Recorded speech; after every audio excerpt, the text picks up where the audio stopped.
संविदा सेवा नियम 2022 जब जनवरी महीने में जारी किया गया था तो सबको ये लगा था कि खुशियों के दिन लौटेंगे। माननीय अशोक गहलोत साहब से 31 दिसंबर 2021 को वर्ष के आखिरी दिन जब हमारी बात हुई थी तो उनका एक ही शब्द था, अगर मैं नियमित नहीं कर सकता तो कोई नहीं कर सकता। 11 जनवरी को संविदा सेवा नियम नोटिफिकेशन जारी हुआ और 19 जनवरी को ये सभी विभागों में पहुंच गया और 25 जून की तारीख स्क्रीनिंग तक की रखी गई थी। समय पे कार्य नहीं हुआ और जो विभागों द्वारा कार्रवाई की जा रही थी, डिपार्टमेंट द्वारा जो प्रस्ताव भेजे गए थे, उन प्रस्तावों के अनुसार हमें कहा गया कि कार्रवाई की जा रही है। विभागों के प्रस्तावों का हमें पता था कि किस विभाग ने क्या भेजा है। जैसे शिक्षा विभाग ने राजीव गांधी पैरा टीचर, शिक्षा कर्मी और पंचायत सहायक का 21,000 रुपये भेजा। मदरसा बोर्ड ने मदरसा पैरा टीचर और कंप्यूटर पैरा टीचर इनका जो भेजा 24, 27, 30, इस हिसाब से हम खुश थे कि चलो सबके हाथ में कुछ नगद पैसा आएगा। कागज में क्या मिलता है ये एक अलग बात है और जेब में क्या आता है ये अलग बात है। 52 दिन का हमारा आंदोलन और 93 दिन का हमारा आंदोलन मैं मानता हूं कि अकारत गया। सरकार ने हमें कुछ नहीं दिया। सरकार ने एक छलावा किया है। छलावा क्यों किया है? सेवा नियम अगर आप पढ़ेंगे तो उनमें पहला बिंदु आएगा कि नियुक्ति, जब आपकी नई नियुक्ति होगी उस दिन से आपकी सेवा की गणना होगी। इसका मतलब जिसने 30 साल सर्विस की है, 32 साल सर्विस की है या 15 साल की है, 10 साल की है, वो सुननी होगी। तो ये तो आपने लिया क्या है, दिया क्या है? लिया है आप अनुभव खा गए। अनुभव ही खा गए तो फिर बचा क्या है? दूसरा है कि इसमें नगद वृद्धि किसी के नहीं हुई है। वेतन है वो संरक्षित कर दिया गया, प्रोटेक्टेड कर दिया गया कि जिसको 14,000 मिल रही है उसको 14 ही मिलेंगे, वो 10,400 भी नहीं आएगा। लेकिन उसको मिला क्या? उस आंदोलन करने से क्या मिला? ये तो सुनी हुआ ना। तीसरा तो था कि विभागों के द्वारा जो प्रस्ताव भेजे गए उनको नहीं माना गया और बेसिक पे जो दी गई है इनमें तो जो व्यक्ति जिस बेसिक पे पे काम करता है उस पे का रिटायर्ड व्यक्ति यदि पुनः इस विभाग में काम करना चाहता है उसी पद पर, तो उसको जो पारिश्रमिक दिया जाता है वो वेतन नहीं है और मानदेय भी नहीं है, उसको पारिश्रमिक बोलते हैं। पारिश्रमिक दिया जाता है वो बेसिक निर्धारित की गई है। आधार क्या है ये पता नहीं, क्योंकि रिटायर्ड व्यक्ति का काम करना, क्योंकि उसके पास पेंशन तो पहले से ही आ रही है, भरण पोषण तो पहले से ही आ रहा है। वो तो एक अलग तरीके से आपने सेवा ली और इस सेवा के बदले में आप थोड़ा पैसा दे रहे हैं उसको। लेकिन ये व्यक्ति तो पूर्णतया काम कर रहा है ना, पूर्णकालिक कार्य कर रहा है। आप उसको रिटायर्ड व्यक्ति के बराबर के मानदेय पे रखेंगे, ये कैसे चलेगा? अगला आप कह रहे हैं कि 9 साल होने पे 18,000 देंगे, तो 18,551 रुपए बनते हैं। अगर 9 साल होते हैं तब भी 18,500 नहीं बनते हैं, 18,551 रुपए बनते हैं। 1 रुपये आप यहाँ खा गए, यानी आपने कम ही किया है। यही अगला 32,000 से अधिक, 32,300 से अधिक बनता है, लेकिन आपने उसको 32,300 पे रख दिया। यहां भी आपने जो मिलता है वो नहीं दे करके काटा है। जब सीएम साहब से बात ये हुई थी कि हम आपका नियमितीकरण करेंगे, और अभी पीसीसी का मैंने ट्वीट देखा है, एआईसीसी का देखा है, वो कह रहे हैं कि राजस्थान सरकार ने सभी को नियमित कर दिया है। कौन सा नियमित कर दिया हमें नहीं पता। हम इस बात का पीसीसी और एआईसीसी दोनों के ही कथनों का खंडन करते हैं। किसी प्रकार का नियमित नहीं किया गया है, बल्कि जो संविदा कार्मिक जिस लाभ पे थे उनसे कुछ लिया गया है, न कि दिया गया है।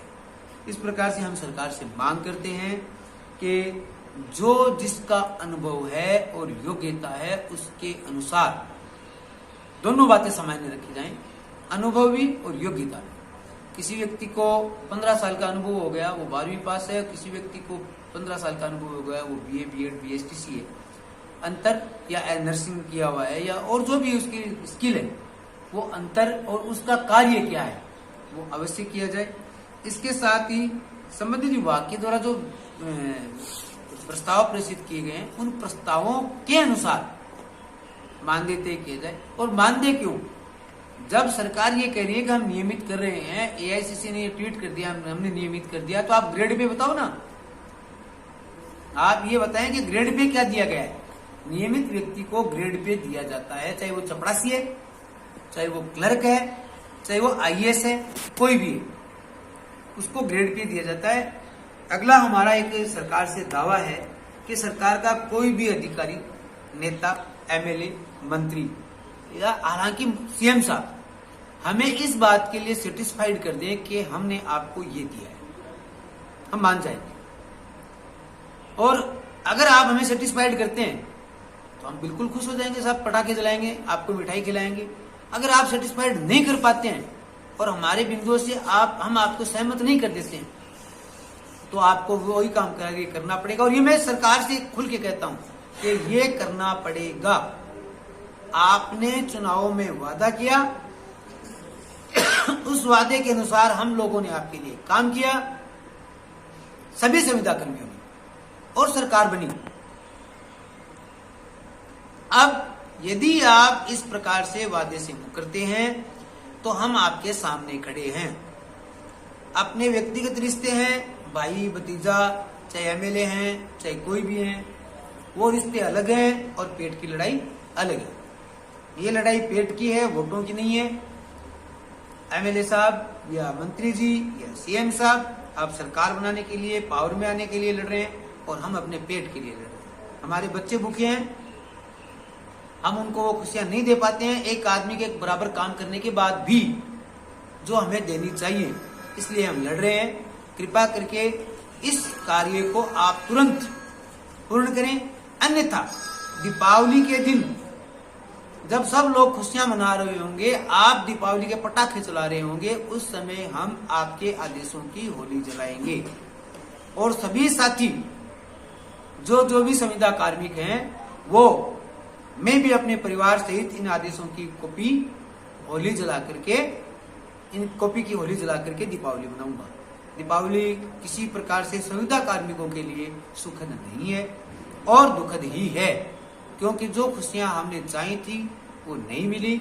सरकार ने, अधिकारियों ने, मैं पुनः ये बात कह देना चाहता हूं कि CM साहब की क्या मर्जी थी, वो उन्होंने अभी तक हमसे जो कहा और अधिकारियों ने क्या किया, ये CM साहब से छुपा हुआ नहीं है।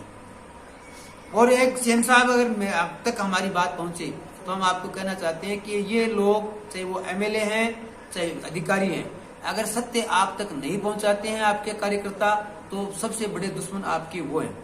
जमीन की हकीकत CM साहब आपको जमीन के लोगों से लेनी पड़ेगी। और आज आपने जो ठगी सरकार के लोगों के द्वारा की गई है, उसका खामियाजा लंबे समय तक भुगतना पड़ सकता है। मैं एक आगाह और कर देता हूं कि अभी राहुल साहब की रैली राजस्थान में आएगी, पहले चेतावनी दे देते हैं हम चुप नहीं बैठेंगे, किसी हाल में चुप नहीं बैठेंगे। जब हमने जान हथेली पे ली है तो जान हथेली पे अब भी है, हम चुप नहीं बैठेंगे। इशारा दे दिया है, सरकार तक पहुंच जाए। राहुल गांधी जी की रैली राजस्थान में आएगी, इससे आगे बताने की जरूरत नहीं है। मैं अपने साथियों से कहूंगा कि वो भी अपने विचार रखें। मुख्यमंत्री जी से जो वादा हुआ था वो नियमितीकरण का हुआ था, लेकिन अब लग रहा है कि पेज तो सेवा नियम में ही फंस चुका है। क्या वजह रही है इस चीज? ये जो संविदा रूल्स है, इसके तहत पहले बताया गया था कि इसमें जिसके पास 5 साल का अनुभव है, नियम 20 के तहत उसकी नियमित पद के ऊपर स्कैनिंग करके नियमित किया जाएगा।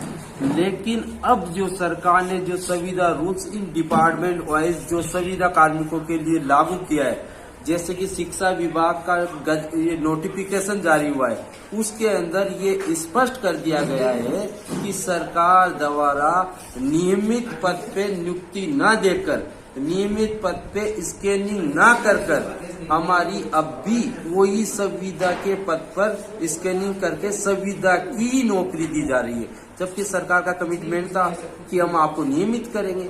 तो अभी तक ये जो इनका सरकार का जो कागज बाहर निकले नोटिफिकेशन से, शिक्षा विभाग का जो नोटिफिकेशन आया है वहाँ लगे हुए संविदा कार्मिकों के लिए, तो उससे स्पष्ट है कि सरकार ने कुछ नहीं दिया, बिल्कुल संविदा की नौकरी थी, फिर संविदा की नौकरी देने जा रही है। आगामी 5 साल के बाद में क्या भविष्य रहेगा, क्या होगा, ये कुछ पता नहीं है। यानी कि सेवा नियम में भी क्या दिया गया है वो अभी तक खुल के सामने नहीं आ पा रहा है, बिल्कुल उलझा दिया गया है उसको। हम यही तो कह रहे हैं कि सरकार ने जो बताया था कि संविदा सेवा नियम से ही हम आपको नियमित करेंगे, हमारी मेन मांग, मुख्य मांग यही थी कि संविदा सेवा नियम से आप हमें नियमित करो या डायरेक्ट नियमित करो। अगर सरकार को अगर नियमित ही करना है तो जिस तरीके से 10,400 दे रही है या 18,500 दे रही है, किस आधार पे दे रही है? अगर सरकार कह रही है कि हम आपको शिक्षक नहीं बना सकते, 3600 की ग्रेड पे ना दे, 2800 की ग्रेड पे दे, लेकिन उसका जो परीक्षा काल के अंदर, जो प्रिपरेशन पीरियड के अंदर जो मतलब एक तरीके से वेतन मिलता है, जो पैसा मिलता है, वो तो दे। यानी कि 20,100 या 18,500 सभी संविदा कार्मिकों को दे।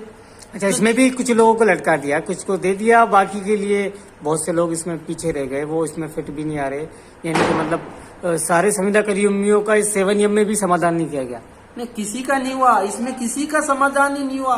ये तो आगामी 5 साल के लिए छोड़ के जा रही है सरकार। इसमें अभी तो ये भी तय नहीं है कि जो इन्होंने 18,000 और 32,300 की जो स्केल बनाई है 18 साल के बाद में जो देने की, वो भी स्पष्ट नहीं है वो मिलेगी या नहीं मिलेगी। हो सकता है कि ये जो नई नियुक्ति है इसके बाद में 18 साल की सेवा करने के बाद में वो लाभ मिले, अभी वो भी क्लियर नहीं है। तो सरकार हमें ये बताए पहले तो कि सरकार ने दिया क्या है, हमें ये चीज हमें बताए, उसके बाद में हम भी संतुष्ट होंगे। अगर सरकार ने हमें दिया है तो बताए, नहीं दिया है तो वो बताए, नहीं तो फिर हमारे लिए आंदोलन के रास्ते खुले हैं और हम आंदोलन ही करेंगे। हमारी जो मुख्य मांग है नियमितीकरण, और नियमितीकरण के अनुसार ही हम हमारी मांग को पूरा करवाएंगे। और जिस तरीके से इन्होंने कैडर बनाया है, उनकी भर्ती 8वीं 10वीं 12वीं के आधार पर हुई थी।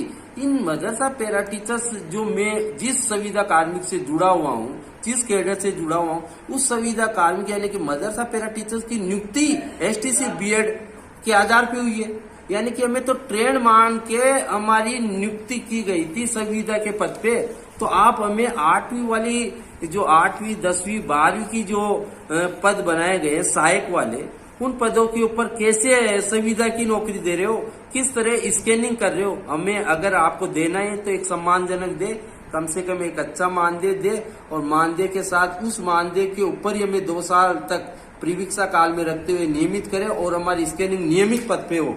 ये हमारी सरकार से मांग है। ये थे संविदा शिक्षकों के पदाधिकारी जिनका कहना है कि सेवा नियम में सरकार ने उनके साथ छलावा किया है। आगे जानकारी के लिए देखते रहिए रियल टुडे।